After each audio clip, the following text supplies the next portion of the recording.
আসসালামু আলাইকুম প্রিয় শিক্ষার্থীরা, ইতিমধ্যে তোমরা জানো যে দেশের মধ্যে কিন্তু করোনা ভাইরাসের আক্রমণ প্রতিনিয়ত বৃদ্ধি পাচ্ছে। সেক্ষেত্রে শিক্ষা প্রতিষ্ঠান শিক্ষামূলক সকল আপডেট পেতে অবশ্যই চ্যানেলটিকে সাবস্ক্রাইব করে রাখো এবং ফেসবুক থেকে দেখলে অবশ্যই ভিডিওটি শেয়ার করো এবং অবশ্যই ফেসবুক পেজটিকে ফলো করে দাও।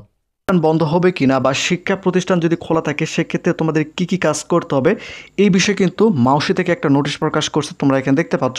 আসলে করোনা ভাইরাস একই সঙ্গে ডেঙ্গু, যেটা এই দুটোর কারণে কিন্তু শিক্ষা প্রতিষ্ঠানগুলো এখন বর্তমানে হুমকির মুখে রয়েছে। কারণ বিষয়টা হচ্ছে যে যদি করোনা ভাইরাসের সংক্রমণটা বৃদ্ধি পায় এবং ডেঙ্গু জ্বরের যে পরিমাণ বৃদ্ধি পাচ্ছে সেক্ষেত্রে শিক্ষা প্রতিষ্ঠান বন্ধ হবে কিনা এই ভিডিওর মাধ্যমে বিস্তারিত আলোচনা করবে। একই সঙ্গে মাউসি অর্থাৎ মাধ্যমিক উচ্চ শিক্ষা অধিদপ্তর থেকে যে নোটিশটা প্রকাশ করছে এবং এখানে তোমাদের করণীয়টা কি সেটা কিন্তু তোমরা এই ভিডিওর মাধ্যমে জানতে পারবে।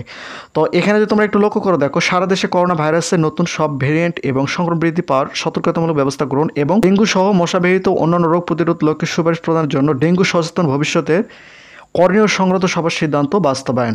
তো বিষয়টা হচ্ছে যে ইতিমধ্যে দেশের মধ্যে কিন্তু করোনার সংক্রমণ প্রতিনিয়ত বৃদ্ধি পাচ্ছে, একই সঙ্গে ডেঙ্গু যে বিষয়টা সেটাও কিন্তু বৃদ্ধি পাচ্ছে।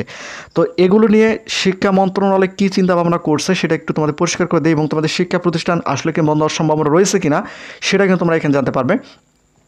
এখানে দেখো, উপযুক্ত বিষয়ে মাধ্যমিক শিক্ষা বিভাগ, শিক্ষা মন্ত্রণালয়ের স্বাস্থ্য অধিদপ্তরের সূত্রোক্ত পত্র দুটি এতদার সঙ্গে প্রেরণ করা হলো। উক্ত পত্রদ্বয় নির্দেশনা মোতাবেক অধিদপ্তরের আওতাধীন সকল শিক্ষা প্রতিষ্ঠান নিম্নোক্ত নির্দেশনাসমূহ পালনের জন্য নির্দেশক্রমে অনুরোধ করা হলো।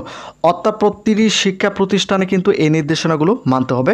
এবং এখানে যদি তোমরা একটু লক্ষ্য করে দেখো, সারা দেশে ডেঙ্গু রোগ প্রতিরোধ সচেতনতা বৃদ্ধির জন্য প্রচার কাজে সকল শিক্ষা প্রতিষ্ঠানের শিক্ষক ও শিক্ষার্থীদের সম্পৃক্ত করতে হবে। সারা দেশের ডেঙ্গু যে রোগ সেটা কিন্তু অনেক হারে বৃদ্ধি পাচ্ছে, সেক্ষেত্রে শিক্ষক এবং শিক্ষার্থীদের এই বিষয়টা কিন্তু প্রচারণার ক্ষেত্রে অবশ্যই সম্পৃক্ত থাকতে হবে। এখানে নির্দেশনা 2-তে দেখো, এখানে কিন্তু যে বিষয়গুলি এখন বর্তমানে তোমাদের শিক্ষা প্রতিষ্ঠান মানতে হবে: করোনা ভাইরাসের সংক্রমণ প্রতিরোধ নির্দেশনাসমূহ বারবার প্রয়োজন মতো সাবান দিয়ে হাত ধোয়া, অর্থাৎ অন্তত 20 সেকেন্ড তোমাদের সাবান দিয়ে হাত ধুতে হবে।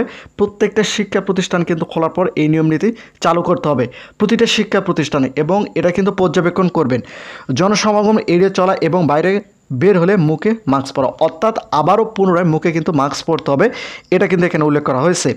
আক্রান্ত ব্যক্তি হতে কমপক্ষে 3 ফুট দূরত্ব বজায় রাখা, যে ব্যক্তি আক্রান্ত হয়েছে তার থেকে অবশ্যই 3 ফুট দূরত্ব থাকতে হবে। অপরিষ্কার হাত দিয়ে চোখ, নাক, মুখ স্পর্শ করা থেকে বিরত থাকতে হবে। এটা কিন্তু তোমরা জানো।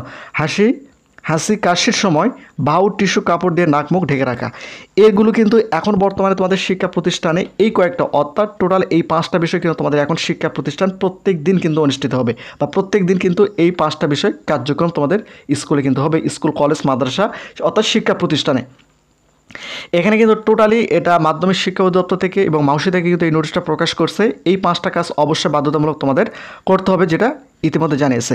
এবং বাইরের দেশ থেকে যারা আসবে তাদের জন্য কিন্তু এখানে কিন্তু তারা উল্লেখ করছে। এখানে যদি তোমরা একটু লক্ষ্য করো, এখানে তোমরা দেখতে পাচ্ছ তাদের জন্য কিন্তু আলাদাভাবে এখানে দিয়েছে। তো যেহেতু শিক্ষা প্রতিষ্ঠান বিষয়টা সেটা আমি তোমাদের এখানে পরিষ্কার করে দিলাম। তারপরও যদি তোমাদের মধ্যে কোনো কনফিউশন থেকে থাকে অবশ্যই তোমরা নিচে কমেন্ট করে জানাতে পারো। আরেকটি বিষয় হচ্ছে যে তোমাদের শিক্ষা প্রতিষ্ঠান বন্ধ হবে কিনা, তবে এখন বর্তমানে শিক্ষা প্রতিষ্ঠান বন্ধ হওয়ার কোনো সুযোগ তারা দেখতেছে না, যেহেতু সামনে এইচএসসি পরীক্ষা অনুষ্ঠিত হবে। তার মধ্যে যদি করোনা পরিস্থিতি এবং ডেঙ্গু পরিস্থিতি খারাপ পর্যায়ে যায় সেক্ষেত্রে যে জায়গায় করোনা এবং ডেঙ্গু যদি পরিস্থিতি খারাপ হয় সেক্ষেত্রে সেই জায়গাগুলো হয়তো বন্ধ হতে পারে। তবে এই বিষয়ে কিন্তু শিক্ষা মন্ত্রণালয় কোনো আপডেট দেয় নাই। তবে শিক্ষা প্রতিষ্ঠান বন্ধ হবে কিনা সেটা সম্পূর্ণ করোনা এবং ডেঙ্গুর উপর নির্ভরযোগ্য। তো প্রতিনিয়ত শিক্ষামূলক খুঁটিনাটি আপডেট ভিডিও পেতে অবশ্যই চ্যানেলটিকে সাবস্ক্রাইব করে রাখো।